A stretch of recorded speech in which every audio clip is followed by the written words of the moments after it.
Shut up and sit down.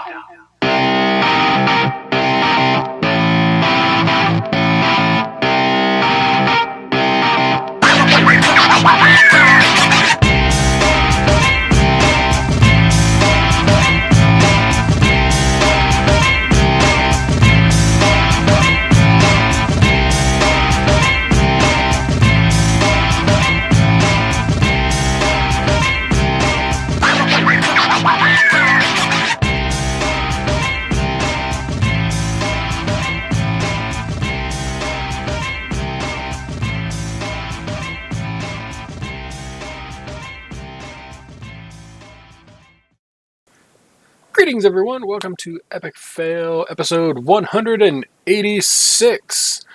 I am Draven Galv. With me, as per most of the time, is the one, the only, the hunter who isn't at the bottom of the DPS meters, and he is not playing a fire mage. Galv, how you doing? I am not playing fire mage, so I'm in pretty good shape. Yeah. You were busy last weekend. Oh my god, yeah, absolutely. I know there how is that so is. much going on. I can't even. I mean, yeah. But got one in this week. Don't know about next week yet, but it's going to be a couple of crazy weeks, and I think May things will start settling down by then. Yeah. So. I'll have to talk to you after the show. Gotcha.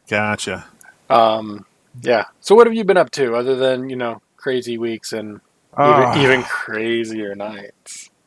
Yeah, right. Arabian Nights. No, we had pretty, like I said, work is absolutely off the hook wild right now. And for my industry, that's stupid. So it just means that there's a lot of stress and a lot of change. And when that all settles down, things will improve. And you never know what tomorrow brings. But on the fun side, I've had a lot of time to myself this week. My girlfriend was out in Aruba, but I had to stay here because of work. So I actually got a little extra playtime in the evenings. And with that, Bex hit AOTC on Thursday night, our first night pulling Jaina. So notched that one tanking. That was fun. Yeah, I've heard it's not insanely different from normal, except for the numbers are higher. There's a couple. Well, here's the thing. By this time, everything is pretty refined with regards to there's a few tactics that will lead to victory. And if you can't achieve one of the sets of tactics that leads to victory, you're never going to win the fight. But if your people are geared enough to be in that fight, like if you got there, and you can, fulfill one of those programs to win, you should be able to win, if that makes sense. Yeah, that makes sense. Yeah. I don't think anyone could just Zerg it at this point. Method. I don't even think they could Zerg it. I think that they would either accidentally or self like unconsciously be doing the mechanics on default. You know what I mean? I don't think they can deprogram themselves. So yeah, that's a fair point, I guess. Yeah, they are to the point where they're just naturally doing mechanics. So yeah, that makes sense. You've seen those nights where no one's talking about mechanics, but everyone's doing them. They're just on autopilot default. So I've heard of said nights, but I don't think I've ever seen one. Jello boy. All right. So what's this thing? Zeph is giving you advice. In the tweet saying the show went live, I said maybe you'll find out why Draven's legs feel like Jello. So yeah, there's that. There's always room for Jello. I'm not letting you eat my legs. That's just weird. Yeah. So it's been an interesting week. The weather is finally turning. I mean, there's still ice patches and snow where the big mounds were, but we're talking 40 degrees to 70 degrees on some days. So that's nice too. It was mid-60s here today. I don't like... I realize 60s isn't high, but I like low 50s. If it could just be like 55 year round, that'd be great. Right. But, you know, it is what it is. And then other people will be like, it's so cold. I'm like, no, it's not. Shut up. Yeah, but. Oh, go ahead. Oh, I was going to say a couple of the other things that I got in some playtime on Hearthstone this week. Touched on a little bit of Overwatch and some other things. So I got in a little variety bucket. But I didn't mean to interrupt you. What are you up to? I was just going to say, as for me, I just I did my mythics. I already did mythic pluses. My paladin did an 8, so I got to work on that a little bit. And then one demon hunter got a 7, the other got a 5. So, I mean, they're normal raids, so they're fine. I did all the 4 quests for mythics and got stuff. My non-raiding horde side demon hunter got a 410 weapon. I'm just like, isn't that the way? Like, I feel like whenever I get on my horde side characters, and I used to maintain at least one raid capable horde side character still for a while, they would get RNG that I would never see on my alliance soon. I'm not saying it's horde versus alliance. I just feel like it's maybe there's some you never know if they have bad luck insurance built into some of these RNG things. It's account wide bad luck insurance, and you keep using it up on your non-rating tune. Right. No, I wasn't upset. It was just one of those. Of course. Right. I could have totally used this on my main. Yeah, right. I laughed. I was like, why couldn't this have been a 410 version of the sword out of King's Rest? So I very first time we went into normal, killed the paladins on Alisaunder on my tank.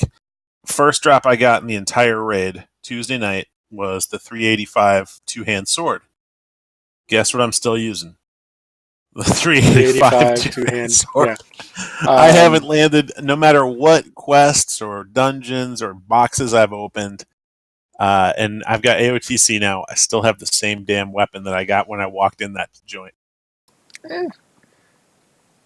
I mean, I'm not going to show too much sympathy because of my well-known trinket issue. Your trinket issue is an embarrassment of riches. It's like, here's a 425, here's a 410, here's a 400, here's 75 385s. You can't use any of them. There should be a Blizzard trinket like level 1 that just says Draven's embarrassment of riches. If it was a Zandalari only trinket, where you get it just because, and it just means this. Here's a little bit extra gold. Sure. Well, it'd be something like that. Yeah, it would parse out better than everything else in the game in terms of gold getting. Yeah, it would just doom you to never being able to replace it. It would always just be a little. Yeah, parsing would always come out just a little ahead. The flavor text really, once equipped, cannot be unequipped. Now, to be fair, I did switch it out this week to test the Razan trinket. Mm-hmm. I'm parsing lower. So, I mean, when you've got the math. Yeah, I mean, math is on my side. So, time isn't, but math is. Right. But anyway, beyond that, I mean, you were in raid. We got to blockade on farm night. Couple of teen pulls, under 20. We're just one clean pull away from breaking that open. DPS is there. It's the stacking and moving part. That's what's killing us, honestly. Which, for our group, normal. Stacking and spreading and moving. But, it is what it is. I'm going to pick on him because Euro plays fire. Did you see the savage memes Howland and I put in trade chat for our Kino, though? Oh, yeah. Yeah. And in all respect to Arcano, but there was one Buster Cannon shot where it was going the opposite direction from him. He was going away from it, and as soon as the guy fired off the shot, it's like he changed directions and like warped to just barely get hit by it and get blown up. Which is what spawned that meme, because he was in the clear, like he was out of there, and then he somehow reversed directions or got confused and just like leapt for it and managed to catch it just at the edge. So that was funny. Yeah. Yeah, Mechatork is an interesting fight. I can't wait for... I don't think we're going to get there on Mythic, but if we did, total using my horse. Yep. At least one pull. See, the problem is we need a clean pull where everyone's there to get stomped. Yeah, I'd be like, oh, look, everyone just shrunk. Oh, look, I'm huge. Oh, look, you're all dead. Right, right. Bubble, hearth, ha! Draven's mic drop is a pony followed by a bubble hearth. Yeah. Yeah. Other than that, a little bit of Overwatch. That's really been the only 2 games I played is WoW and Overwatch this week. Haven't had a whole lot of time with new job started earlier today with all the prep work of that. So yeah, that's been interesting. So I made a comment about the Jello legs thing, and that is because brand new boots. I was assuming it was prostitution related, that you were just No. gigoloing yourself out, had weak legs. No. Okay. No, I'd be bragging about that. Someone actually paid me for this. No, it was more of I have these brand new boots. Mm-hmm. And when I say brand new, I mean I literally took them out of the box today for my first day. And that was stupid.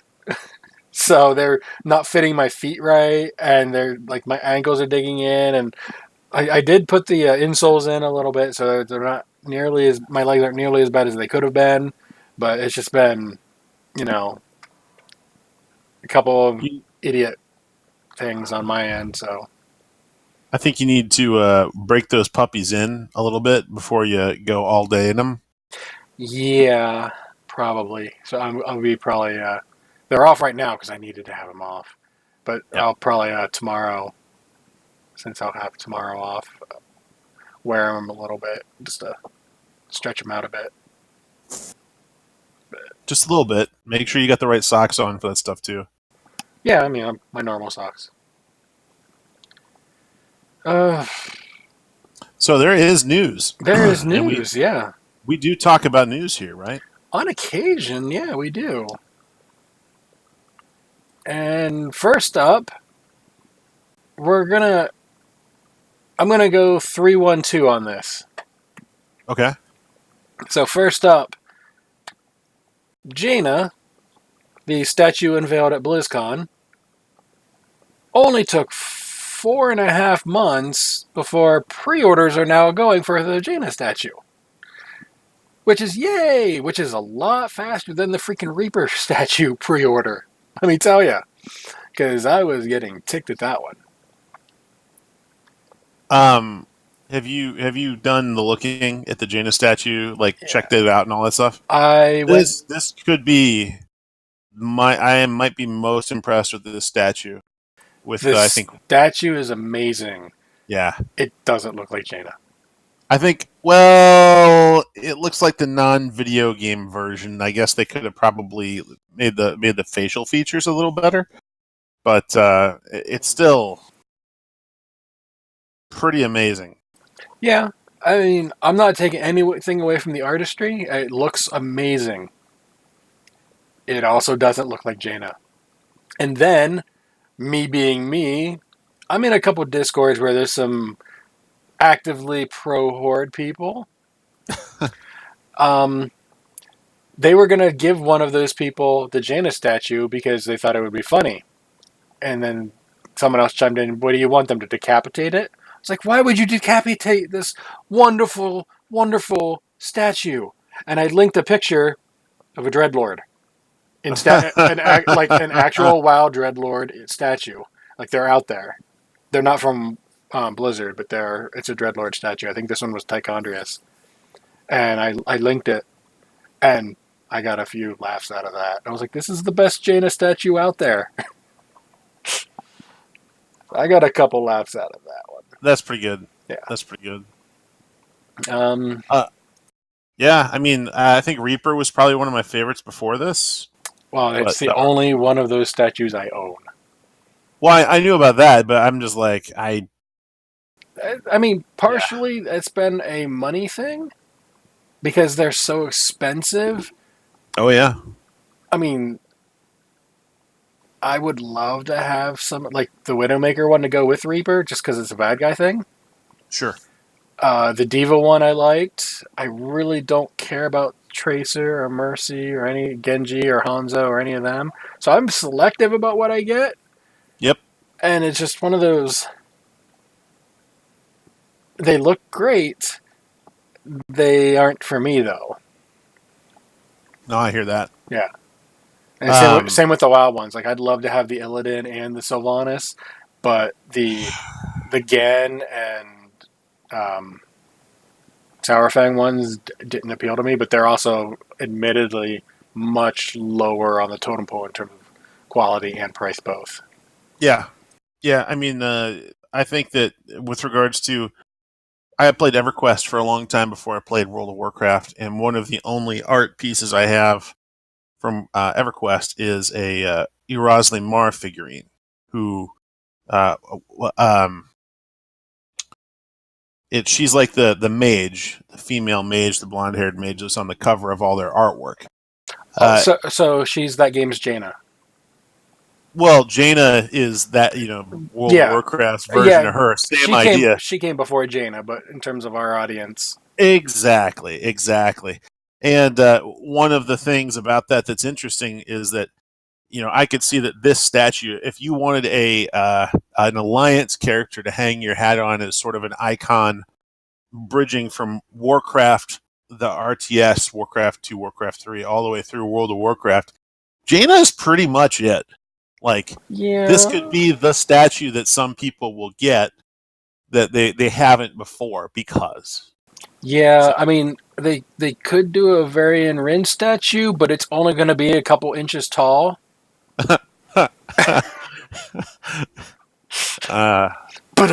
there's oh, did you see they're doing the Avenge the Fallen thing for the new Avengers movie? So someone did one for Vol'jin, and then a couple of these other ones, and then Christie Golden was like, "I'm just saying, Kindy died before all these people, and Varian too." So someone made one of Kindy, and Christie Golden was like, "Oh my god!" So I put the picture from the little GIF from Family Guy of James Woods picking up candy. Ooh, piece of Kindy. And she replied back, "No," with crying. And I'm just like, yes, "Oh lordy, she should know." I mean, yeah, I guess it's one of those things, but yeah, I was like, every chance I get, I do that because it's so funny. Like the same with the Varian one. Ooh, piece of Varian. That was a funny quest. Yeah. I just see this as, yeah. This might be the iconic card, or sorry, not card, but character. It's not on my list. I've never cared for Jaina. I don't think I'm going to spend money on it. I mean, I think it would be worth it if someone wanted it, but to me, with it, in my opinion, not even looking like Jaina in the face. They did the same thing with Tracer and Sylvanas. Yeah, they don't forget. redid remember, they completely updated Sylvanas. Which one was it? I'm trying to think of what was. It was just this expansion, actually, wasn't it? Oh, technically, you know what I'm talking about. Last expansion. No, this one for Battle for Azeroth, where they redid the Sylvanas model because I think they used an actual actress or a model as a reference. Well, I mean, for like the cinematic, they upped it and they based it off the cinematic. But I'm talking the actual statue. I don't think they redid the face on that. Whereas the Tracer one, I know they did because there was something I remember hearing something about it, and they brought it up. one of the conversations I found with the Jaina statue was like, yeah, this might be one of those things just like the Tracer where they go back and redo the face because it doesn't look right. It might just be a lighting thing because it looks very close to the pictures from BlizzCon last year where they showed it off. It could just be the angle of the angle picture. of the lights and stuff like that. Yeah. Yeah, because if you look at some of the close-ups, I mean, it's kind of her squinting a little bit. Yeah, it's just one of those. The pictures that I saw from BlizzCon that people took, it looked a lot more like Jaina than these newer pictures do. It might be a trick of the light where there's just more lights to show it off.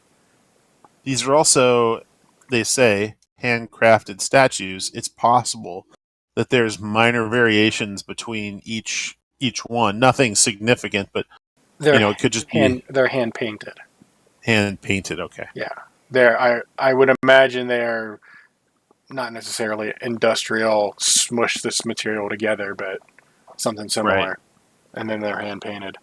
But yeah, it's entirely possible, but at the same time. Yeah, I'm looking at the different frames from the Blizzard statue, the reference, and depending on the angle you look at, it looks more and less like Jaina, depending on which picture you're looking at, really. Yeah, so like, a trick of the camera, the lights, and all that. If someone wants it, feel free to get it. I'm not going to tell you not to. It would be worth it, in my opinion. Right up there with so epic. Right up there with the Illidan, which I would. That's probably the one WoW statue that. Well, yeah, there's two. Illidan and Sylvanas are the two that I would want more than any other. If there was a Vol'jin one prior to his death, I'd want that one too. But if it was a post-death, not as much. Because that'd be like, I'd like to get a Varian Rin statue. Which one? Would you like the one that's 3 inches tall or the one that's 12 inches tall? Or, you know what I mean. Right. Yeah. Oh, yeah. Yeah. Would you like the statue or the ashes? Yeah, there used to be, well, I won't even get into that. That's no good for the show if I get into that. Yeah. But, yeah. There used to be a lot of jokes about ashtrays. Yeah, I know where you're going with that joke. I'd rather you didn't. Right. But, yeah. Anyway, moving on from the statue. Get it if you want it. If you don't, it's fine. They'll make their money. Do you like old Warcraft games, Galv? I do.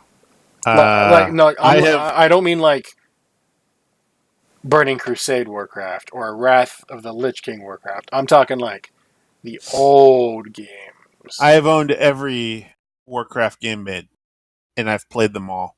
But I've even rebought.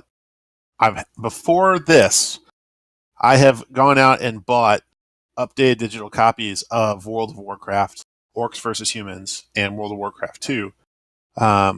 However, that was a number of years ago, back when it was a different operating system, and it still used a DOS-based interface. So the fact that what we're about to talk about is available now, which we teased 2 weeks ago. Was it 2 weeks ago or 3 weeks ago? Wherever it was, we teased it last time out. Yeah, and GOG Games on the head page, Warcraft Orcs vs. Humans and Warcraft 2 Battle.net edition, $14.99. And one of my favorite things about GOG Games, and they're the ones that have Diablo, Elder Scrolls 3 Morrowind Game of the Year edition is now available as well for under $8. They are bringing these older games. I know that's not a Blizzard game, but my point is they take these older format games and they make them run on today's modern software, whether they use a DOS-based emulation, which they tune up, or not. The point is, if you kept the old software around and used a DOS emulator or something, games wouldn't run at the right clock speeds. Graphics and interfaces wouldn't work correctly. If you've been holding on to your old floppy disks, hoping to play that game you love, it just doesn't work the same. I'm sad because I can't play the original StarCraft. I have the discs, but they don't run properly. Exactly. So when they do these, how would you say it? Not remakes, but just modernly playable versions of the original games. It's awesome, and it's I would say arguably worth putting in your collection if you enjoyed playing. Yeah, what with the new source of income I've got coming in, not much for now at least, but I might pick up a couple games here and there. Yeah, Not just the ones that are on Steam that keep going on sale, although there's some there that I would like also. Yep. But first I gotta have time to play them, and I've got Yeah. plenty of games that I have on, like, especially on Steam, that I'm like, yeah, you've got 45 games, you have time played in 6 of them. Okay, so yeah, but so that's the good news. Warcraft 1 and 2 are over on GOG. Mm-hmm. I threw a link up in the chat box. You might want to do it again because it is coming up asterisk to me. So Oh, really? Yeah, don't make it a link. Oh, Yeah, take out a couple of things. So the good news. It's identical to the previous one. Yeah. So the good news: Warcraft 1 and 2 are available to play on modern systems. But there is a possible side effect that very few people are thinking about. Old school Diablo. Yeah. No longer being run by Blizzard. I mean, it's still their thing, but they're not really doing it. You're having such issues, Galv. I did it 3 different ways. Yeah, you're making it like, put a space after the period, after the points, like www.space, and then just take out the HTTP part. Yeah, okay. I'm working on it. Working on it. Yeah. You've never had me do this before, so It was your idea. There you go. it was. Yeah. If you're in chat and you can figure out what he put there, you know what to do. I highly endorse this site. I have bought a lot of next to nothing cost games that I loved playing through the 90s and 2000s. Mm-hmm. So yeah, GOG.com is the way you go. Mm-hmm. But anyway, free advertising for them, but they're putting games we love out, so that's okay. Yeah. Anyway, getting back to my point, Diablo. What? I had a point. Believe it or not, yeah. Diablo 1 over on GOG. Thus, Blizzard is no longer in control. I mean, it's their game, but they're not the ones running it anymore.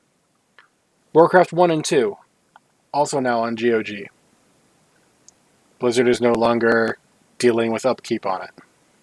Which is fine, they probably weren't doing too much anyway. We know Blizzard has a quote-unquote classics division, which is their old games. Warcraft 3 is going through their remaster, reforged, whatever you want to call it. That leaves things like Rock and Roll Racing and all the old games that, people will say they care about, but they don't. 3 Vikings, yeah. Lost Vikings. And Bloodthorn and all that. That leaves Diablo 2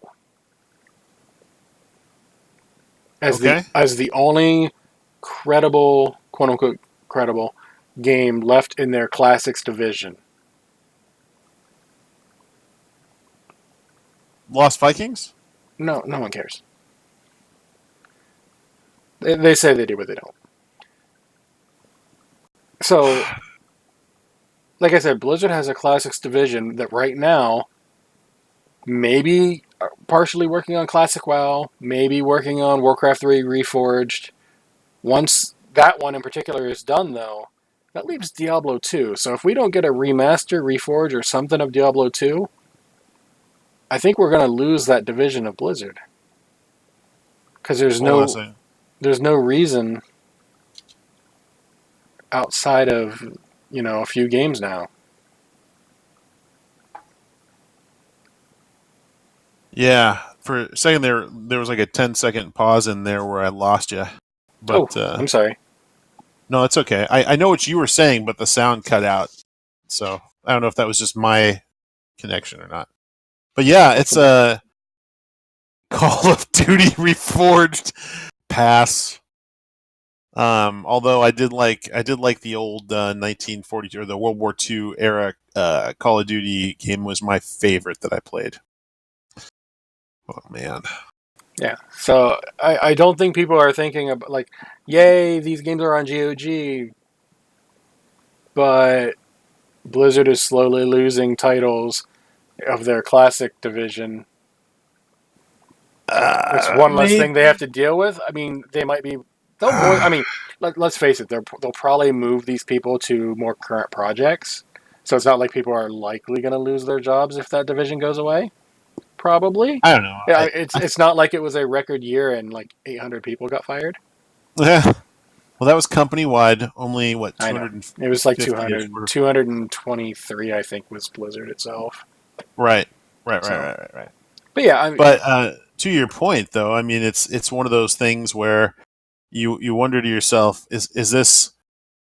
I think it's an improvement overall. I think that I would rather have their development people working on new content for us, and I think them letting their clutches go of an ironclad grasp on old stuff, and not necessarily that they're messing with it, but they're basically letting a third party make the game playable for modern systems with the existing content that's already out there, and they're getting a cut of it.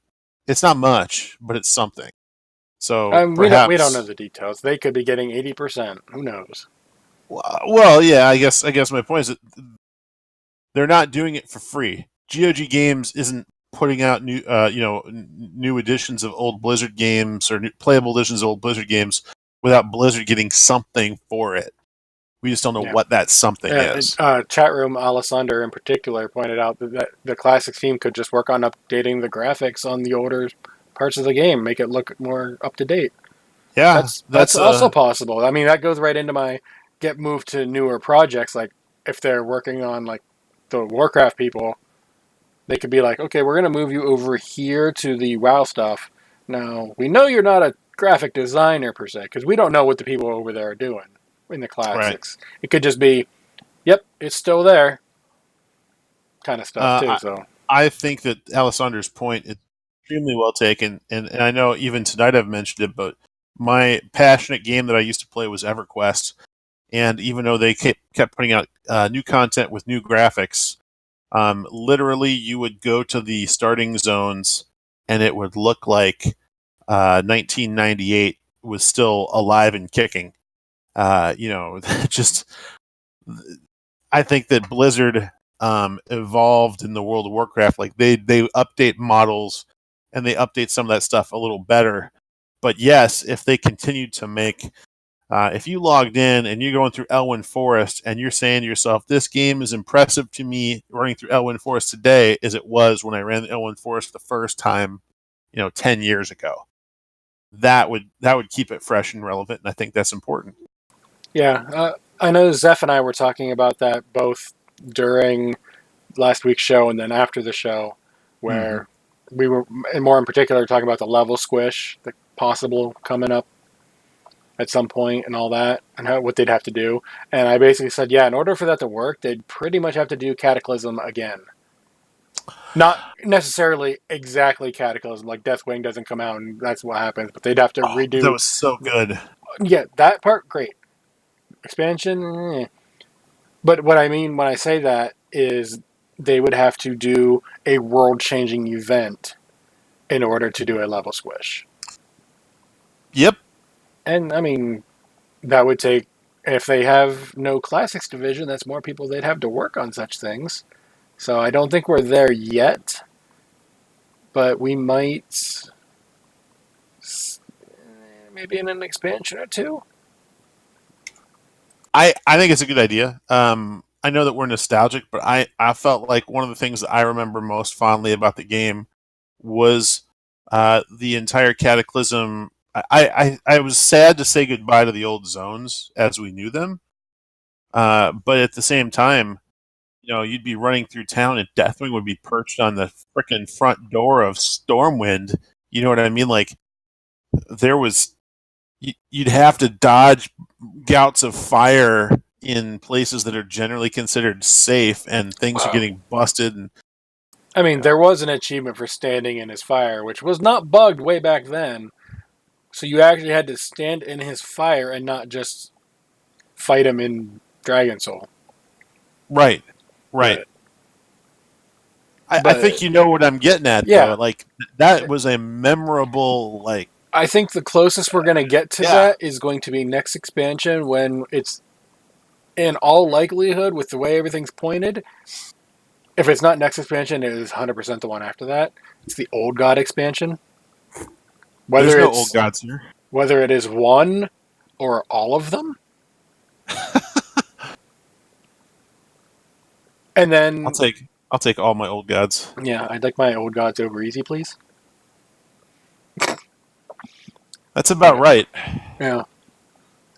I mean, I'm, going now, and Cthulhu is all, hey, I'm a big evil guy, and I'm just like, flick, you're dead.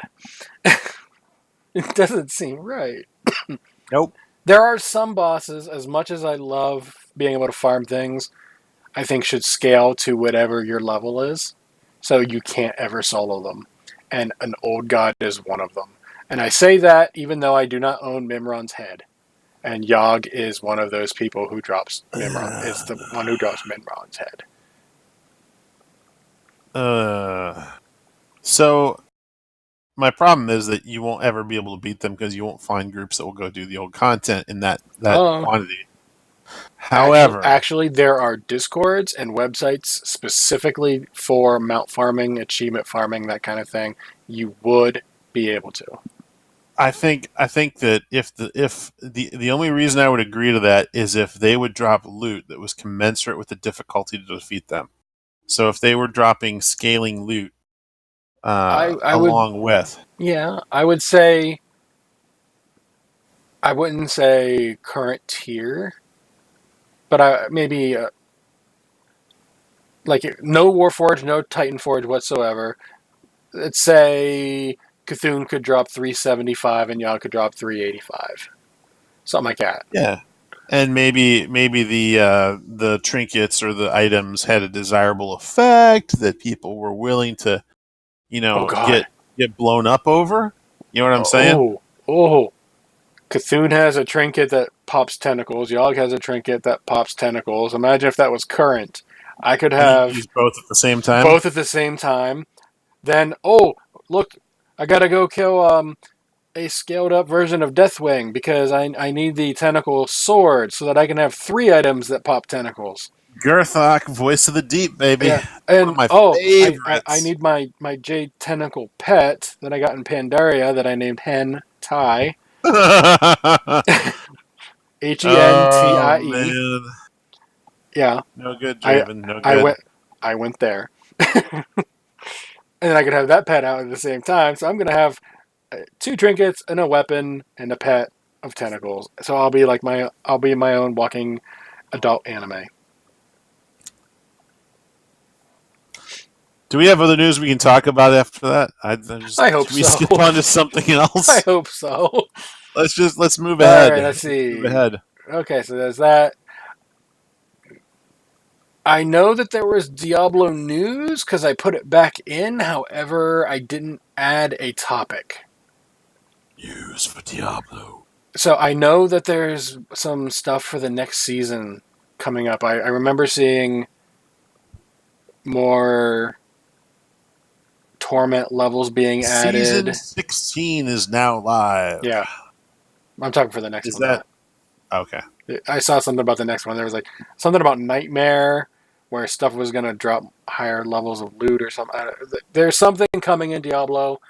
If there's not in any major, I will find it. We'll have it in the show for our next show. There is a sale up to 50% off until the 9th of April. And the Book of Adria, a Diablo bestiary, is now available. I don't know how recent that is. That's old. Okay. Yeah, but the sale, like I said, is good for another, 2 weeks, week and a half. So, not buy Adria's book. She hasn't, betrayed humanity enough. All right.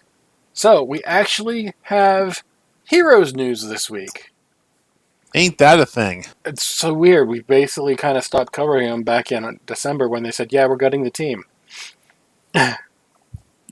There's actually news this week. They're doing a new event, which looks cool. Mm-hmm. It's like cyber demons is the best way I can. It's like Sombra meet Diablo, have kids. So, from what it looks cool, it's a neon themed event where it's like you're in the future. It's like Chromie's wearing a futuristic neon lined outfit sort of thing, and you're fighting these demon dudes. Yeah, it's literally cyberpunk demons. Yeah. So props to them for putting out new content. I'm gonna check it out. I've been really this last week, Monday and Tuesday in particular. I had the itch to play Heroes again, and I'm just like, I don't have time, so I haven't yet. I have a couple of old raid buddies that that have quit. But one of the things there's two of them that they play. They were very big HOTS followers and kicked it to the curb during the December announcement. And they picked it. Both of them picked it back up this week, and other people I know that played HOTS picked it back up this week because they want to sample, I guess, what content updates, the rebalance for Chromie, Lucio, this new event. They want to kind of redid ranked mode, and now it's called Storm League, where it's all one. Like there's no here's single, here's team, queue for one. Yeah. No, it's all one now, and I'm like, ooh, that might be good. And I've gone long enough that I think my MMR would have reset by now because I haven't played the game in 3 months. I had those same people. One of their biggest complaints is the fact that they could sit in queues for the higher end leagues that they had qualified for. 45 minutes, 35-minute queues for a game because no one would play in the upper, like Titan or whatever it was, or Gold, I know. Diamond. I saw a lot of the formerly HGC people, the players, are some of them started to play it again this week. Like, I don't know if I'll stick with it, but I felt the itch to play it again kind of thing. There's still a few that just are completely MIA. I don't know where they went. I'm looking at you, Dunk Train. I follow him on Twitter and I follow him on Twitch. Nada. No news from them. Yeah, so I don't know where he's at, which is sad. But, things are what they are. I'm sure he's busy doing his real life stuff, which is fine. But yeah, Heroes has some cool stuff coming. I do want to check it out at some point if I ever have time. Yep. I think it's important to give them a chance to show us that they are willing to. I mean, it's a different format. It's not what we're used to, but they're going to continue updating. Yeah, I always had fun playing the game. It was just the way that announcement in December happened. I was just like, I don't want to play this.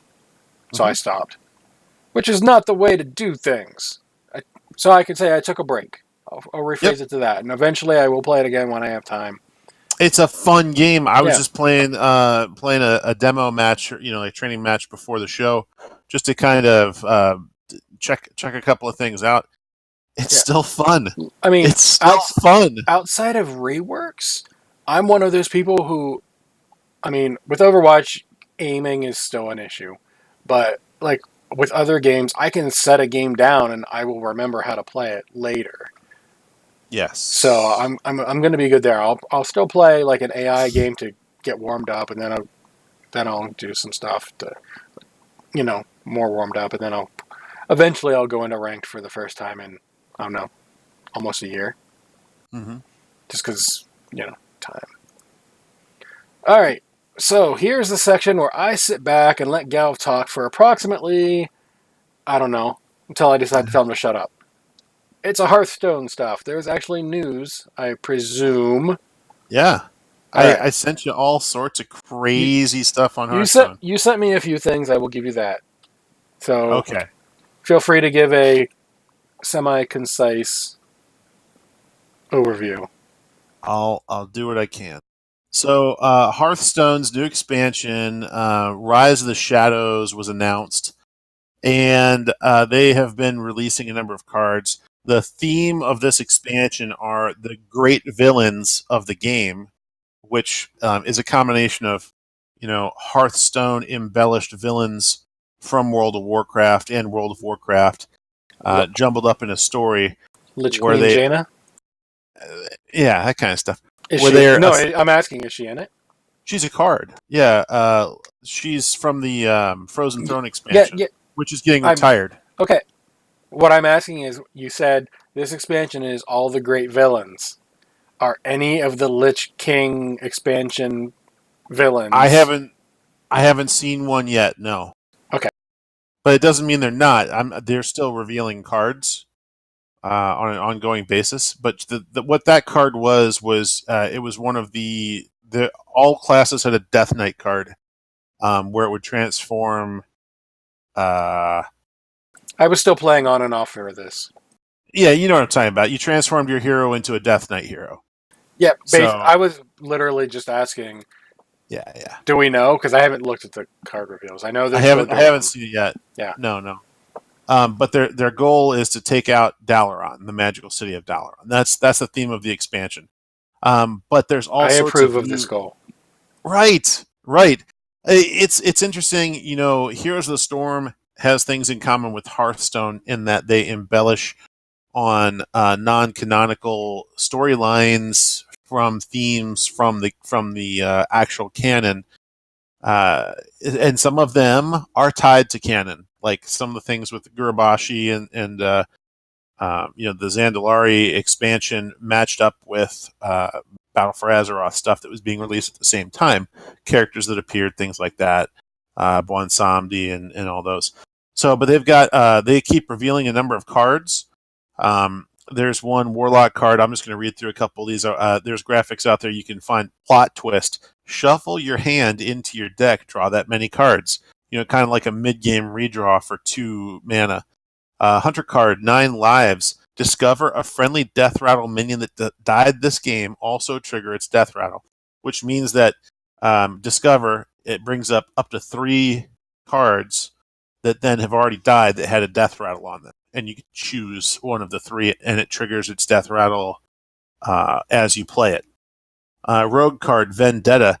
Deal 4 damage to a minion. Cost 0 if you're holding a card from another class. And the artwork on some of these is really cool.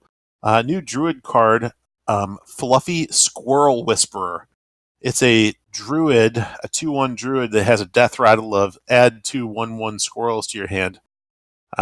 New mage card, Magic Trick. Discover a spell that costs 3 or less. Warlock is Eager Underling. Death Rattle. Give 2 random friendly minions +2/+2. The one that there was an article in a major publication on was a neutral card called Batterhead, which is a non-legendary character with Rush that is 3 attack, 12 health. And his ability says, after this attacks and kills a minion, he may attack again. So if you're fighting against a board of low-level characters in either a zoo deck from Warlock, Paladin, Hunter, this is a character that costs 8, so he's expensive. But you could clear a board Rush style. Plus, if you have modifiers like something that'll give him +3 attack, for example, that cost 1, which is a Shaman card, can do that. A Rockbiter or Paladin. There's a couple of decks that have 1 or 2 cost modifiers. Priest double health. Priest double health. You can power this guy up and have him rampage pretty hard.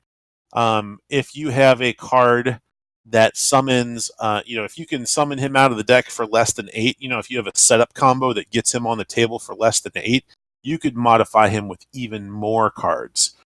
Divine Shields, Wind, just weird. It's one that made news, so that's kind of cool. Priest, Wind Fury. Here's the thing with Wind Fury. Does that mean he attacks someone, it doesn't kill, but Wind Fury means you get to attack again. So he attacks in, and then kills you on the second shot, and then gets to hit someone else new, and then he gets to hit again. Does Wind Fury proc again?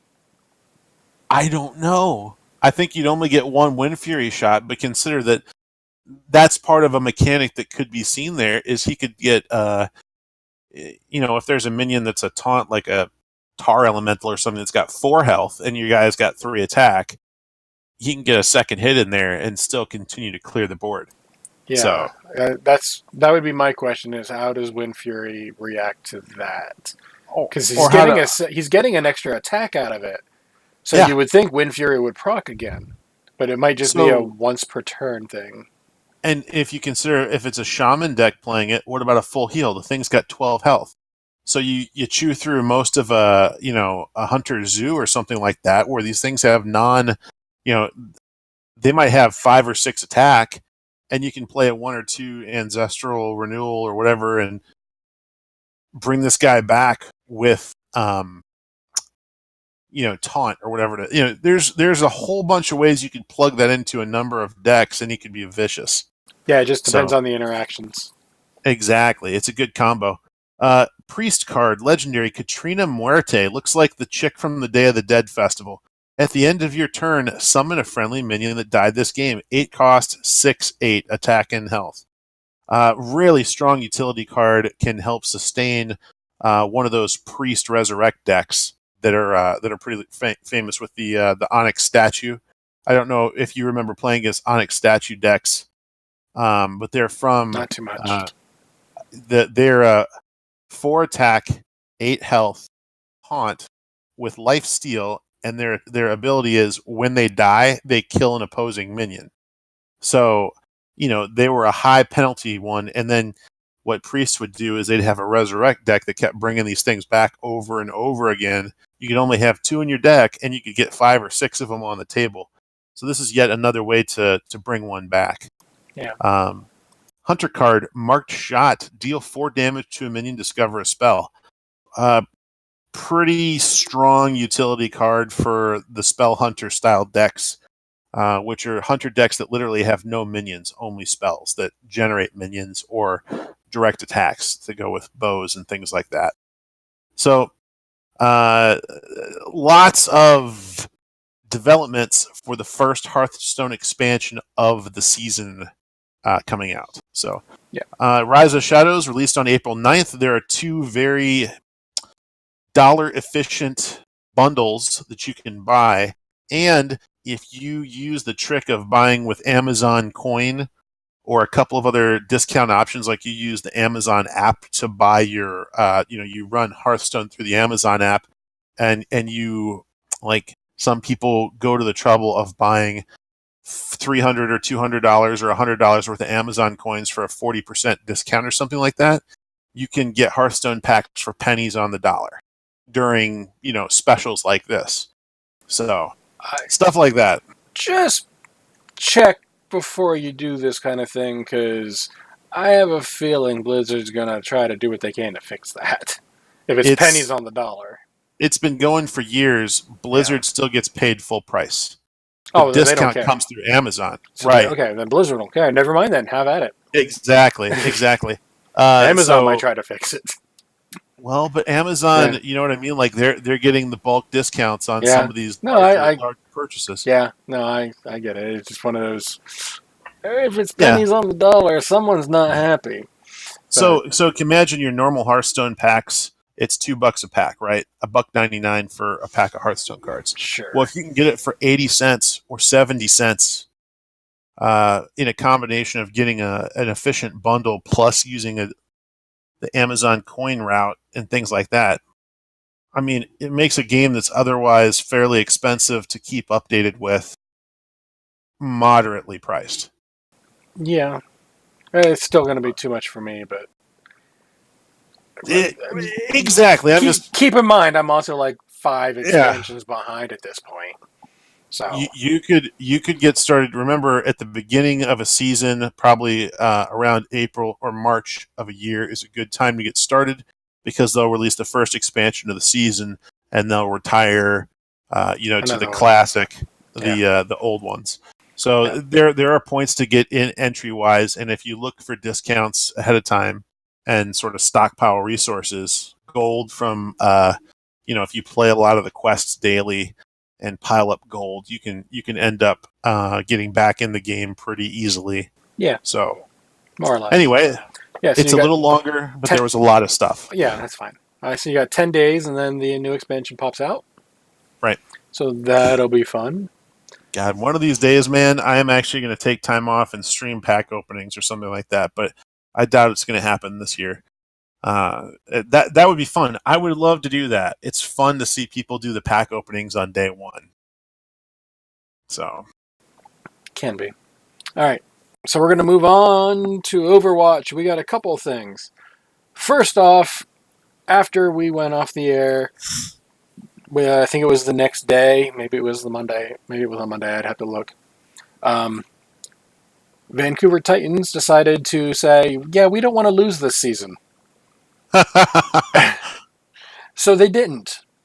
They lost some matches, or some maps rather, but never a match. So if a match was best of 7, they won 4. Even if they lost 3 maps, they still won 4 of them. Thus, they got the win. They didn't lose a match all season. Most of the time, not losing a map until the finals of the season 1. In which case, they went to the last game. It was like. It was them versus, what was it, the Shock? Yeah, I think so. I think it was the Shock. I'm going to say it's a Shock. If I'm wrong, sue me. It's hard to remember. Yeah. There's so many matches going on, but yeah. Yeah, so we'll say it's a Shock. The Shock win a game, the Titans win a game. The Shock win another game, and the Titans are like, no more. It ends.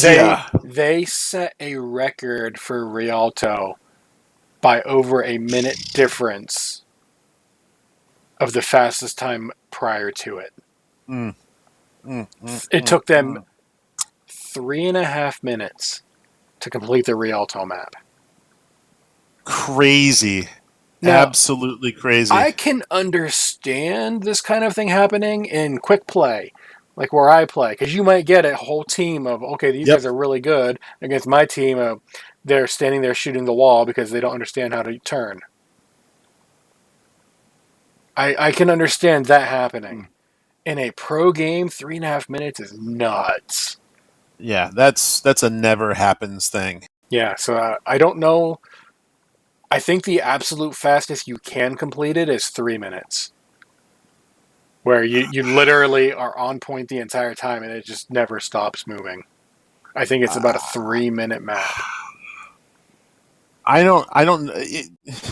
If you were able to move the meter uncontested, like I get what you're saying. So they're holding the point and there are no point contestations by the other team. And the timer just goes, and you move, and nothing ever stops. Yes, I think that's right. But that does not happen. Out of the possible chance of down to 3 minutes for that map, 30 seconds got added total. And I think 10 of them were, okay, we need to actually pick the map up. We got to actually get the cart. It's an unprecedented thing. It just. And did you hear how whenever they did the post-game interview, the guy was like, yeah, season 2 is going to be great. We started in year 2, so we're pretty confident with even numbers. So we think we're going to go undefeated again next season. I did not see that. I'm toning it down. He was super Cocky, troll. Yeah, he was super troll on that. I was like, oh, wow, that's so much fun. So, question. Is it appropriate to go super troll there, or do you have to act like maybe you've been there before? I mean, they might not have been there before. It's just... Honest, he's known for doing stuff like that.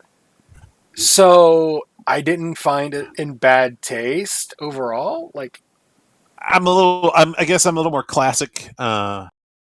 I mean, he wasn't. He didn't go like, yeah, we're gonna 4-0 everybody. We're not gonna lose any maps or anything like that. He just said, yeah, I don't think we're gonna lose again next year. He didn't say we're not gonna lose a map or anything like that. He didn't like total troll, but he's just like, yeah, I think we're gonna win again. I mean, their team didn't. Good on him. Good on him. Yeah, it was a little bit of brag, a little bit of troll. Yeah, but it didn't seem out of place to me. If that makes sense, like there are times where bragging they earned it. Yeah, they earned. Yeah, I mean, they lost a grand total of I think 7 maps, and like 2 or 3 of them were in the finals itself. Spectacular play. Yeah, spectacular. So, I mean, if I was on a pro team and my team 4-0'd everybody up until the end and lost, maybe we might have lost a few maps here and there, and then we got to the finals, and that's when we kind of were like, okay, we're just going to have an easy game. Oh, they're here to play. Okay, let's go ahead and start playing then. That's what it seemed like. I was like, if I was on a team that was able to do something like that, I might be a little cocky too. Yeah. So, I guess part of my problem is I've never ever been that good at that level, so I guess I can't really. Yeah. Yeah, I know that feeling. I was like, I could be pro. I'm just not very good. But yeah. Oh, how terrible! Yeah. How terrible! Yeah. We do have another piece of Overwatch news. There's a player. I know the name, but I can't figure out what. Like, without going into the article itself, what team does this person play for? So this is the one that you put on there that I also sent you, right? Yeah, you sent me it, so I added it. Yeah, Daffrin from the Atlanta Reign retires and moves to streaming. Now, he had a pretty strong... he was the most popular player for the Atlanta Reign the whole season. He sold the most in custom jerseys. He even beat the Season 1 MVP, Jonak, and he's going out on a high note. Now, you got to remember that this is one of the people that was... he was, what do you call it, kicked out, or he was disciplined in a way that he was banned for a while in 2017, and he had to reform his image to fight his way back. I forgot about that. Yes. Yeah, that reminds me about that, yeah. Yep. So, just prior to Stage 1 playoffs, he's retiring from the Atlanta Reign, and he does have a job lined up for commentary. So, he's going to parlay that popular, his popular character into additional employment for the Overwatch League.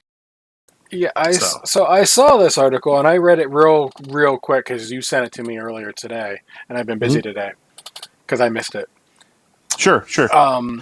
I just saw so much stuff this week. Yeah, that it's like, wow. Yeah, there's actually stuff. Holy crap! And here in a couple of weeks, we're going to have a new raid to talk about. Yeah, well, anyway, that's moving ahead, too far ahead. Getting back to this guy. Yeah, getting back to this guy. Anytime I see, like, my team didn't do so good, I'm retiring.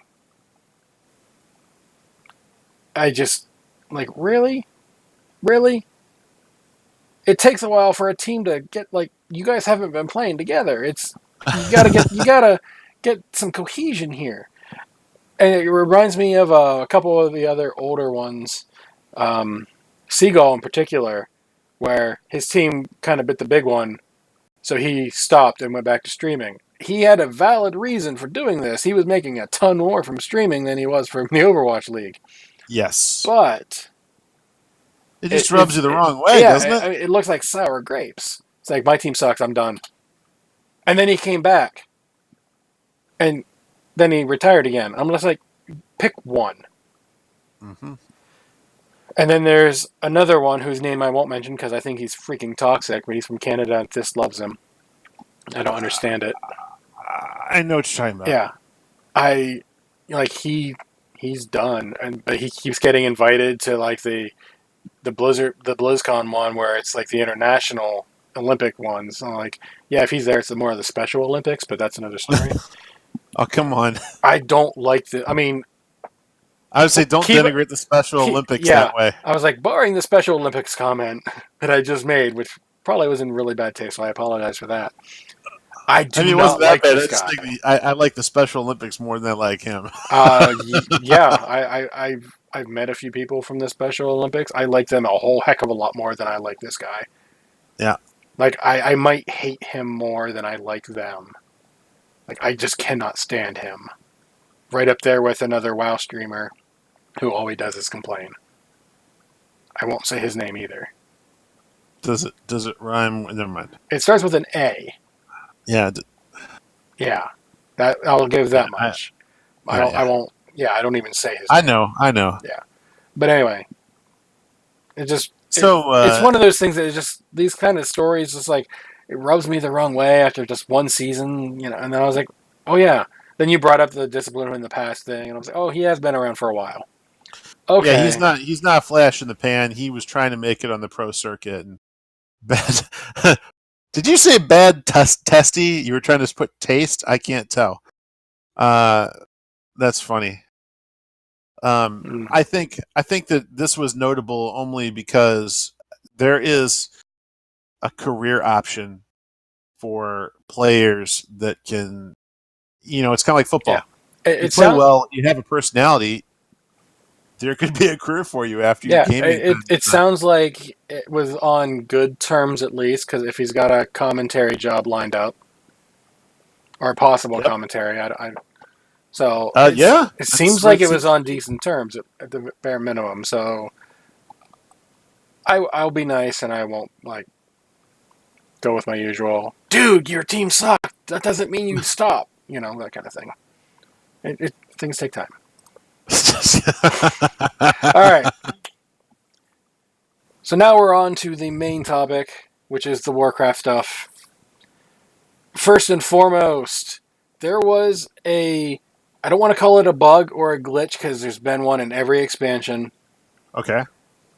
Where you could go into a dungeon when it was Mythic Week and just run a dungeon, a specific dungeon, and just go straight to the last boss, kill that boss, get credit, leave, do it again. BFA fixed that this last week. Oh. We used to go into Mythic Freehold, pull a few things of trash, and then just skip our way however we needed to. If that meant dying and rezzing someone, so be it. And just go straight to the last boss, kill the last boss, leave, do it again. And get credit for 4. Well, now they changed it, so you actually have to complete the other bosses too. So there's no more Freehold Quickie-Runs. Dang it, I was going to do those tomorrow. So, well, it's a good thing I told you about this beforehand, because you've been like, Also, the Motherlode is currently bugged. They're working on a fix. It's not in the show notes. But Motherlode is not giving credit towards Emissary of War quest, which is the 4 mythics. They don't understand why it's happening, but they are working to figure it out. Like, they thought they fixed it. Nope, it's not fixed. So, Alisaunder, to your point, I would speak to this and say,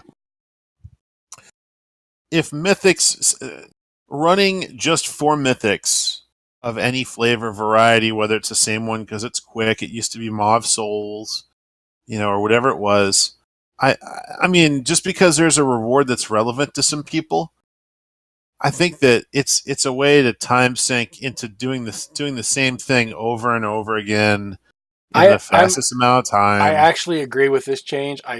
While I won't say I abused it, I did use the quickie method. Yeah. Every chance I could, because I had other things I wanted to do. Yeah. That being said, I did not agree that it should have been allowed.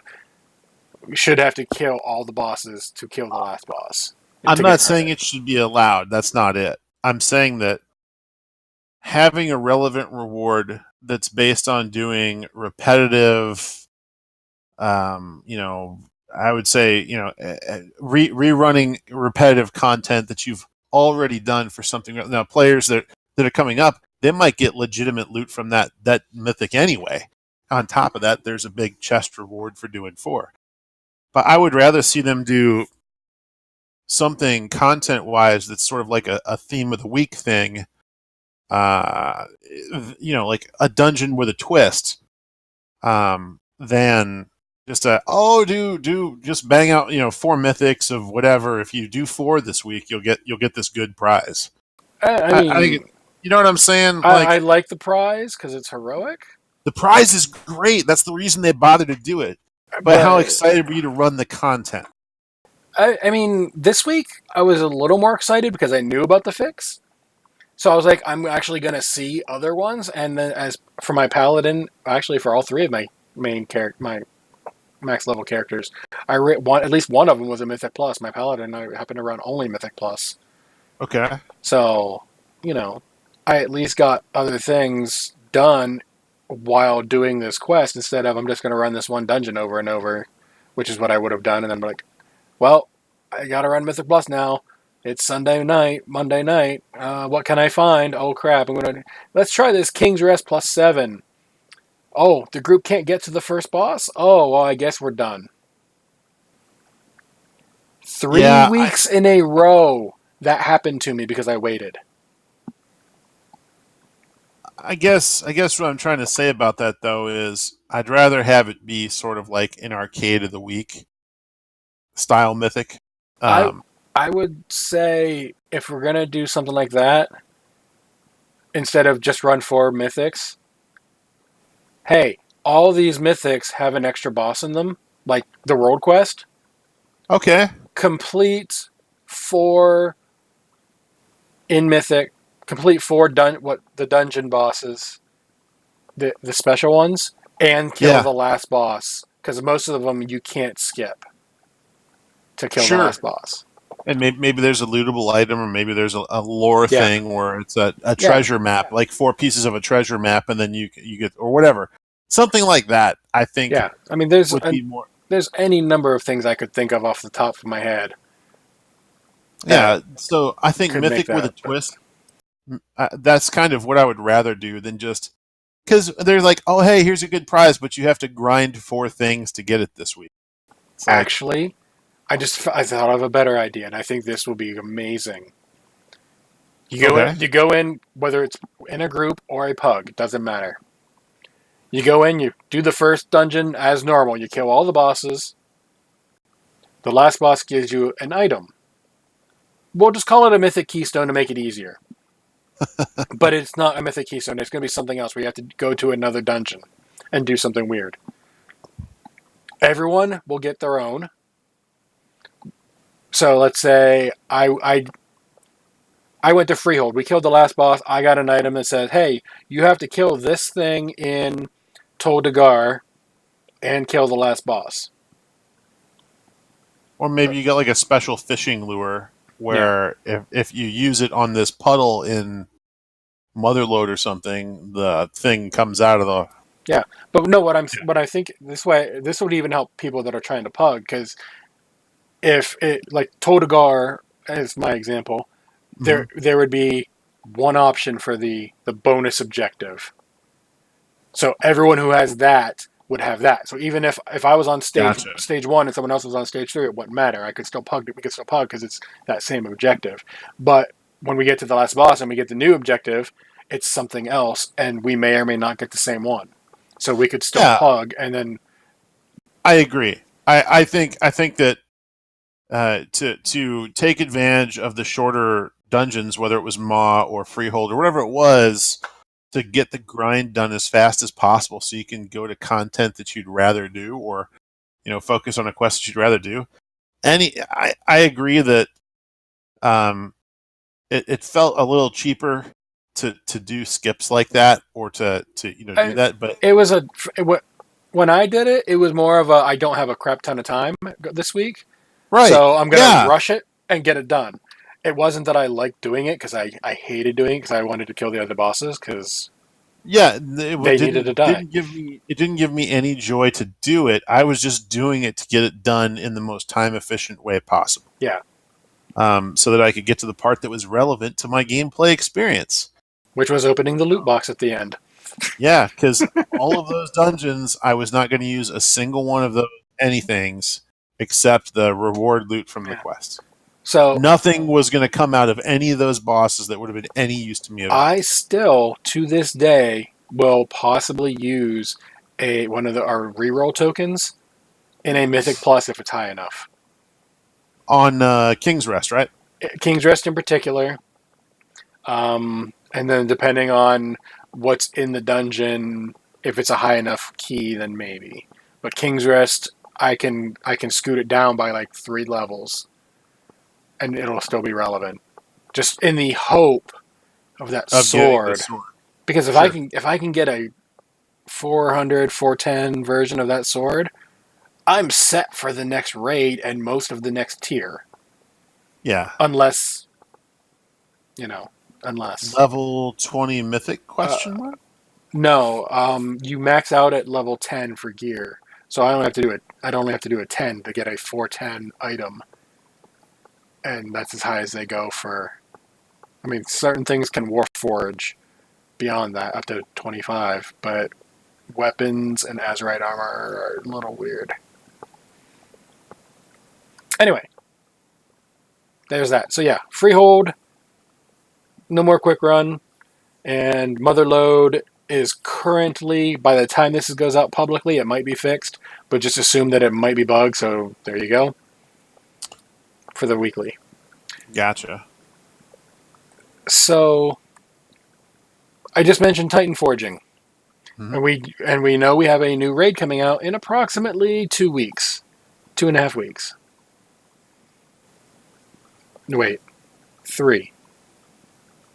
In less than a month. We'll just heck with it. In less than a month, we have a new 2-boss raid. There's some items. There's mostly trinkets. Pro tip, if your raid team lets you roll for Vanity Transmog, you'll want to do that on all of them because they all have fun effects. Even if they're not for your class, you'll want them for those effects. Just saying. I'm not going to annoy my raid team at all. But usually with a new raid, the Titan Forging would probably be able to go up. And this raid, it's not, because it's not a new tier. People were ticked. It's a new raid, it should go up. I'm like, it's the same tier, shut up. Yeah, these are like a couple of bonus bosses. Yeah, there's a couple items, and they know they screwed up with trinkets this particular tier, so I'm living proof of that. But anyway, you're just a poster child for asking for it, man. Yeah. They're gonna nerf everything you love. Well, I play a Brett Paladin. I'm used to being nerfed every tier. Like, that's literally what happened in Cataclysm. Every single week that there were patch notes, Paladin, nerfed by. I'm like, great. But yeah. Nerf. The Warforging will still be 425 max come this next raid. When Ashara comes out, I would imagine it'll go, I don't know, 450. Maybe 440. Whatever.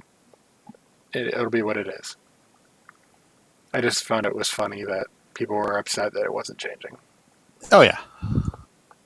Okay, we're going to skip this next one for a minute. Okay. And Azerite Armor and Azerite Knowledge. Last week we mentioned Azerite Knowledge, the catch-up mechanic where you save Sunday and Monday emissaries for a Tuesday turn-in because they're worth more, that you didn't need to do that anymore. Scratch that. They put out a thing this week. You said scratch that? Yeah. They put out a post this week saying, hey, we're extending the catch-up by a month.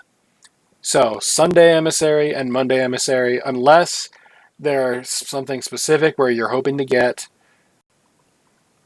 for a rating or whatever reason, save them to turn in on Tuesday because the overall benefit you'll get will be worth more marginally, but it adds up if you do it every week.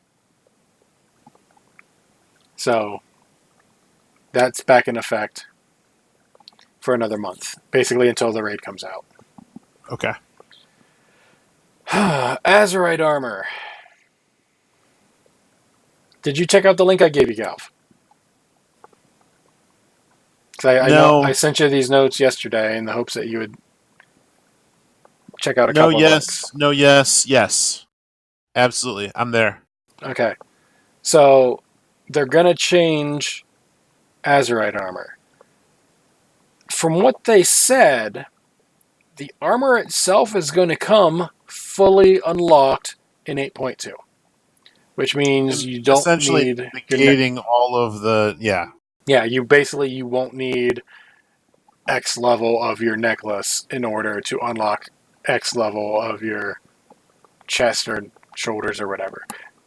Those are going to be fully unlocked when you get them, and then you're going to start getting neck stuff to unlock, depending on where your level is. So I'm holding my breath over this because I did know about this. yeah. So this is another level of RNG because we don't know what the next stuff looks like yet because they haven't shown us.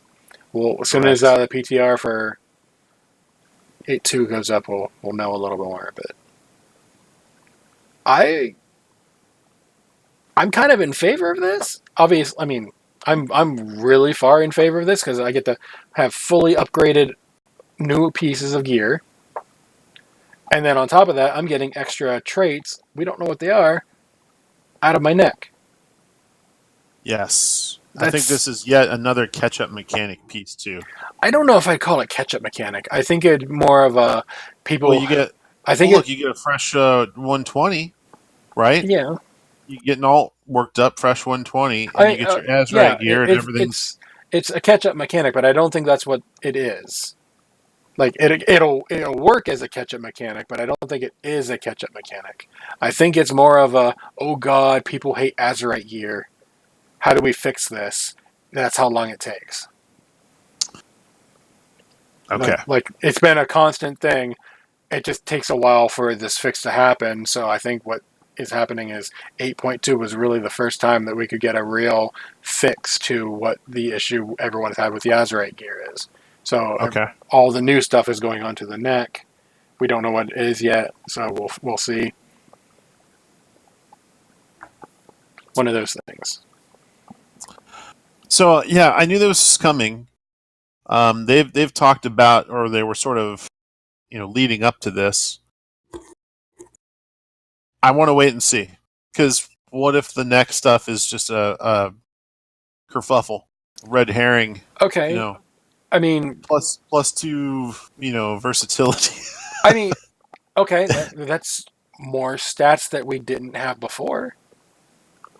It might not be amazing, but I think it will be better than, well, do I want this upgrade because I can only upgrade 2 of the slots and I have this other one fully unlocked? I mean, in my case, I just can't hit that middle button at the end for most new items unless, I'm at the point where I can, but mythic items, I don't think I'd be able to unlock all of them. But, it's just one of those things where I'm mostly, that 5-item level in the middle is the only thing that I can't unlock, if ever. I want to see them implement something that's quality. It's just what I'm seeing. Always. Yeah, because there could be, hey, here's 3 Azerite traits to pick from, but only one of them improves your parse. It's like two are essentially cosmetic or gameplay interesting things, but do nothing to improve your performance.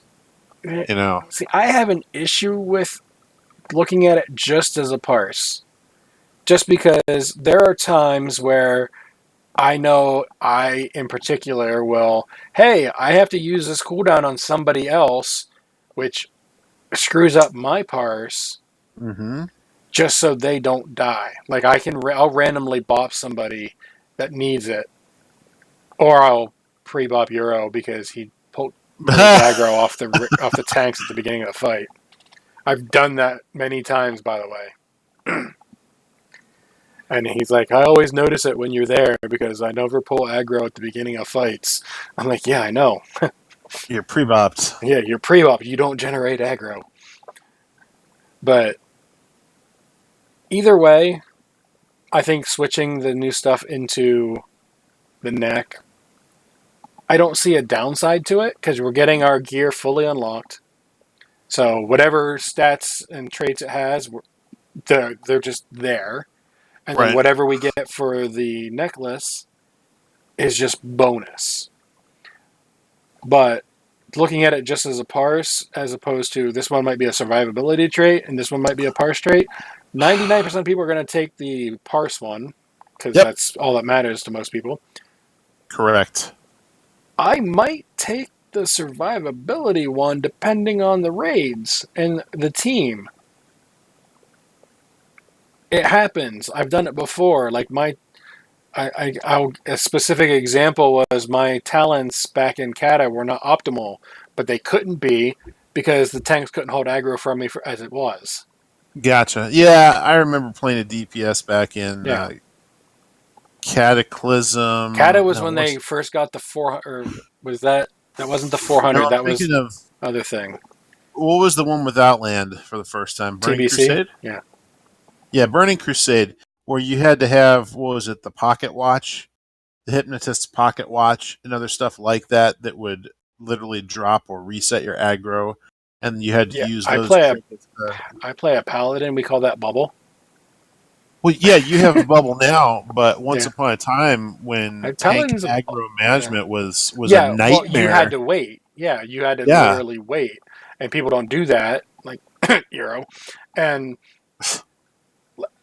I'm going to pick on him because, if you're always pulling... Well, there's that too. But my point is, if you're always pulling aggro, figure out a way to not do that. If that means start later, start later. If that means... I'll use the Dragon Soul example. First boss, Morchok, had a Bear Druid tank who could not keep aggro off of me. Yeah. I literally made a macro with a countdown from 10 in say. So 10, 9, blah, blah, blah, 3, 2, 1, boom. And that's when I'd go. I would still have to bubble myself because I'd still pull aggro even with a 10-second aggro lead. That's a bummer. Because you think of all the production lost, your downtime, your non-active during the fight stuff. Yeah, I mean, I didn't even auto attack. I literally stood there with the countdown going, and I had emotes into the macro where it was like, twiddles thumbs because he's bored. Yep. And they were just like, that's kind of rude. I was like, so is me just standing there because I can't not. Yep. So. No, I hear you. Yeah, it was one of those things. You do what you do. So, whatever. All right, anyway, we're going to go back to this last one we skipped, and it has to do with Classic WoW, the thing that I don't think people are going to be nearly as impressed with as they think they are going to be. So, there's a lot of people that miss Classic WoW, and I, for one, have at times opined about my olden days in WoW when that content was new and things were exciting. Mm-hmm. So, yeah. So, the one thing that I can say pre-Kata that I can remember, outside of the one time I started a Guild versus Guild Civil War in the Badlands, was a friend of mine showed up in whatever zone it was, Hillsbrad somewhere, and decided we were both on mages because I was leveling everything because I'm insane. And agreed. We were both on mages, and he decided he wanted to duel me. Well, prior to the duel, I decided, you know what? If he's going to do that, I'm going to cheat. I put Amplify Magic on him and Dampen Magic on me. He took more damage, I took less damage, and I just stood there and spammed him. And he's like, how are you not taking damage? I was like, look at your freaking buff. Now look at my buff. He's like, that's just cheating. I was like, that's clever use of game mechanics. Log out. Mic drop. I miss doing stuff like that. Yeah.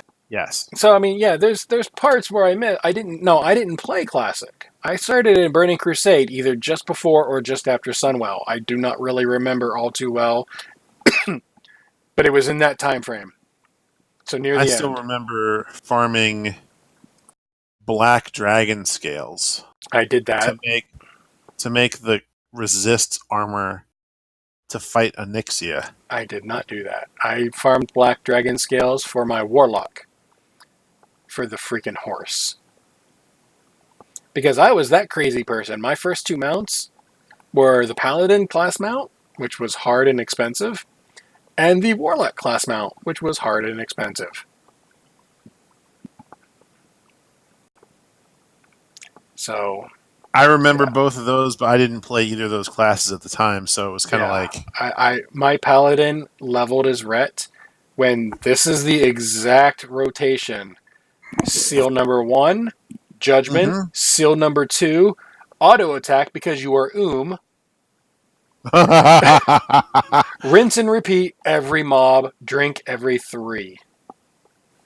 Because you're gaining a little bit of mana back, so you can. It was just. Everyone's like, "Do you want food?" No, I have water. I remember playing when it first came out the Shakaden Season 1 Arena, and some of those things were going on then too. Where if you powered up the Holy Shock, there were two things you'd do. You'd power up the Holy Shock, you'd hit someone for like 80% of their health, and then you'd use whatever the hammer was that if they were 20% health or under, you could like throw this hammer and it would just crush them. I think you could hammer spam of it wrath. over. We have it. It's on a cooldown now, but we still have it. I can't remember. Was it that you could use it over and over again, or was it just super powered under 20% is what it was? I can't recall. I think it always had a cooldown, but it's on a longer cooldown now. Okay. Versus then, which is kind of how things have been going. I don't know. I'd have to go back and look because I don't. Yeah. It's been so long at this point. Long story short, paladins were fairly deadly in PvP if you were under 20%. Apparently, they're still fairly deadly in PvP. Did you do the comp stomp this past week? No, I didn't have time. I would like to have, but I rated 4 times this last week. So yeah. So Intense took friend of the show and raid team member on another team. Took 14 of us. 13 plus one person was having connection issues into the comp stomp for AB, Arathi Basin. I did do some of that. I did do it on one character. That's the PvE one. That's the PvE battleground, yeah. Good. Yes. So I went in on my paladin because I was like, why not? I'll do this, whatever. And he's like, okay, we're going to have these 2 people go here, these 3 people go here, 6 people go here, and then that's all we're going to worry about. Okay. So we were coordinated, so we didn't have any issues against the AI. Well, one of them, I got bored sitting at the blacksmith. That's the danger zone. Blacksmith is danger. Yeah, blacksmith. But I got bored because we were wiping the floor with these guys. Okay. I got bored. I looked down at Goldmine and I see one Shadow Priest. So I go down there and I kill the Shadow Priest. And then I capture their flag. Okay. And then the Shadow Priest comes back from farm with his Warlock friend. And his Warrior friend. And his Demon Hunter friend. And his Blood Death Knight friend. And the 8 of them came at me. I took out 5 of them before they got me. Awesome. But it did. Eventually, all 8 of them did get me. I did capture the flag official, so they had to recapture it. So we just blew them away on that fight. But it took 8 of them to kill me, and yeah, it was AI, but still, I was like, it took 8 of them. I have a question for you around this. Yes. Arathi Basin is one that stands out in my mind. When I used to do PvP a lot, when I talk about PvP, I mean old ladder PvP, back when you had to fight to get to the top spot. Yeah. And you took turns with major alliances, PvP alliances of multiple guilds that would push people to the top. Anyway, so Arathi Basin, I'm on my death knight, even in this PvP comp, and I would go down to the blacksmith, and I would contest blacksmith, and I'd be there myself, and all of a sudden the horde would start showing up. 1, 2, 3, 4, 5, 6, 7. So I am fighting and occasionally killing and staying alive for almost a minute. 7 horde. There's only, how many, 15? 15 people on their team. So what I always get frustrated at was when I'm tanking in a battleground and I'm holding a significant percentage of the enemy's forces in one non-key spot, because I'd like drag them off to the side of the graveyard of blacksmiths so they're not on the flag. I'm engaged with them on the hill below blacksmith near the water. Yeah. I have 7 or almost half their team out of play. Where's everyone else? They should be on a 2-on-1 advantage everywhere else on the map, and like flags should be flipping, and streamers should rain from the sky for a minute or two that I'm staying alive. And that's unless you have a healer, in which case you might stay alive even longer. Oh yeah. Like in my case, I went down there and I 7 or 8 of them, and we didn't take anything new, but we didn't lose anything. And I delayed their income too. So Yeah. But I'm right there with you. I was like, yeah, I have 8 of them. There's 15 total. Have fun, guys. I'm going to hold these guys for a bit. Right. And yeah, I was like, I mean, I didn't get frustrated for this because it was AI. I didn't care. If I would have been in a real PvP group, but it's even more confusing as to what's going on in the rest of the map. Yeah, I'm just like, and I'll type it. I was like, yeah, I got 8 coming at me. Help or have fun. Yeah. Yeah. So I think that's the difference. Is if you were on a very organized team, perhaps it would pay off. Yeah. You want to take a quick look at that? I already checked it. Okay. I already checked it. Yeah. Not frozen here. But yeah. In terms of news, that's really about it. We did get a question. This is from a couple weeks ago, but I didn't think we were going to go as long as we did, and we've been having some longer shows and then other random issues. I saw this. Did you want to handle the question? Yeah, read it off and let me... All right. Well, there's a couple words in here that I'm going to skip because I'm not French. So I don't know the pronunciation exactly. Okay, I'll do it then. All right. Here's a question from Alisaunder. If Blizzard decided to immortalize you in-game, not as an NPC or an item, but as a painting hanging on a wall somewhere, describe the painting and location.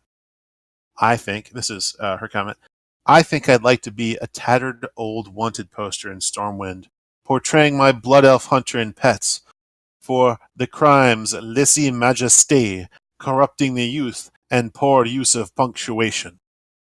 It's just that would be a good one, a wanted poster. What would I be? I know in your case, Galv, I'd want to have a picture of the DPS meter. Oh God. And then you literally have someone with the scrolling down. I'm kidding. I think an in-game book. Like I think a page in an in-game book or something, a reference, that would be fun. Maybe a blacksmithing reference. Or I can think of a book that you could be in. No, not the dirty books. I think a bit of lore or something like that would be kind of cool, like a picture in a book, or a clickable picture, something to do with a blacksmith. I think. Yeah. So I had two ideas for me, and they both revolve around my paladin, because that's my main. The very first one I thought of was whatever's under Uther's crypt, like the where Uther is buried, that area where they have the underground area added, but we can't get in it. Yeah. I have a painting of my paladin down there, just like as a prophecy type thing or something. And then I thought about it for another 5 seconds, and my thought that I loved even more was not a painting per se, but a layout of a city. Like, do you remember Iron Man where he invented the new element for his suit Yeah. because of the layout of the area? Yeah. Imagine the same thing, only for my paladin, where the building colors are changed and all that, in the Black Empire, aka the Old Gods Kingdom. That'd be kind of cool. And you could only see it from like really high up, like if you took a Like flight after point. you got flying in the expansion, for example. Well, Like it's been there the whole time. yeah, that was my thought. That was like, I'd love that even more, just in the Old God area, and it's like a tribute to me because I am their chosen one. I think maybe like a map room, like a sculpture in game, like the Indiana Jones map room in Temple in Raiders of the Lost Ark. Because maybe that whole area is in ruins, but if you looked at the, that's kind of cool. That's a good one. Yeah, I can't think of anything better than the Old God city just being there. Like, this one is the chosen one. No one will notice. No one will know until it's too late. He takes on the form of a giant pony, stomping everyone around him. I still say I'm not going to get rid of that N'Zoth buff. That being said, everyone's going to know I didn't take it off. So it's not like I'll be hiding. I'll literally be out in the open.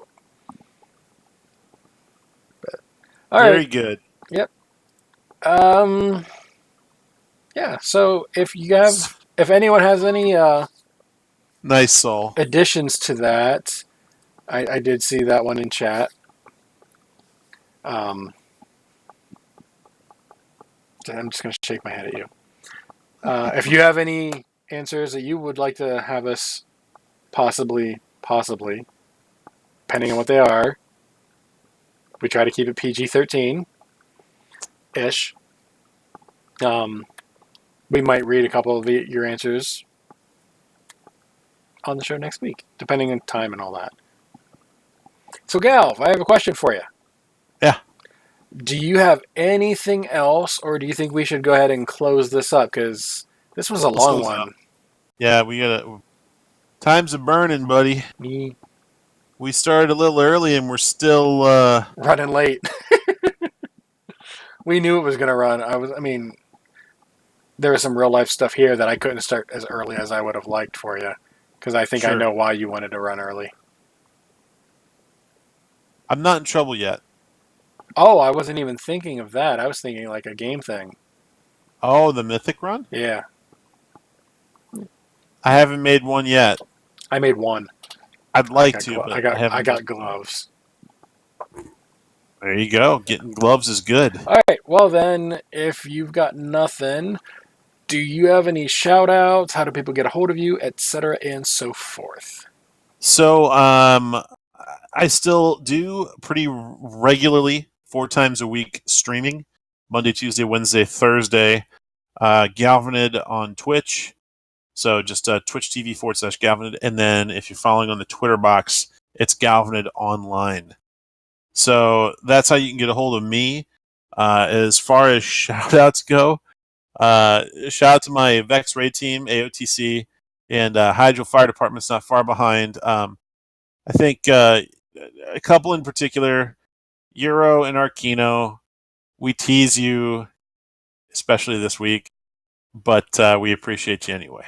So don't take it to heart. How about you, Draven? How do people get a hold of you and stuff? And stuff. Easiest way to get a hold of me, at Draven Dresden over on the Twitter. As long as you're civil, fine. That's all I care. There's a few topics that I'm like, yeah, I'm not talking about that. But overall, just be civil, polite, that kind of thing. We're cool. Mm-hmm. As for shout-outs, I have honestly been too busy to really pay much attention to anything. So I will give a shout-out to the thing I mentioned at the top of the show, the new employment place. Okay. That will remain nameless for the time being. IRS, gotcha. Well, no, it's not that. It's just more of a, just in case it doesn't work out. I don't think that'll be an issue, but. Gotcha. Yeah. It's a temp thing, so it's not a whole lot of hours, but it's a little extra money. That's always nice. All right. Things I have to mention. We have a Patreon for the show. Patreon.com/podcastepicfail. If you want to give $1 a month, $2, $5, $20, $50, $100, pick and choose what you want. You can do that. Why you would want to do that is an unknown. But you could if you wanted to. And it means a lot. Trust me. Always say thank you. And then, depending on how high you go, I do have some side projects that when I do have spare time, I do work on, and that those people get the first to know of these things. I got to do the second update, hopefully this week. Unrelated. We have a Discord for the show, bit.ly/epicfail Discord. You can find some cool other podcasters that you like. I know Zeph is in chat. She posts her links. Frasley is in there. He posts his links. Ali from Dungeon Fables. That's another one I would recommend. I mean, there's lots of them in there. You can check them out. We got a couple conversations every now and then. It's chill. It's cool. It's chill. Very, very chill. All right. And the theme song at the beginning of the show can be found over at bensound.com, licensed under Creative Commons by Attribution 3.0, a.k.a. give them credit.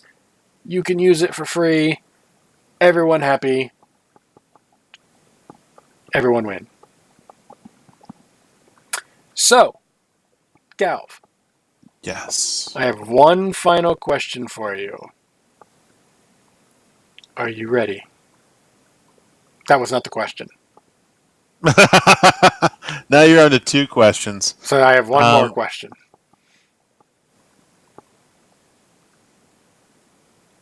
Okay, I'm ready. Okay.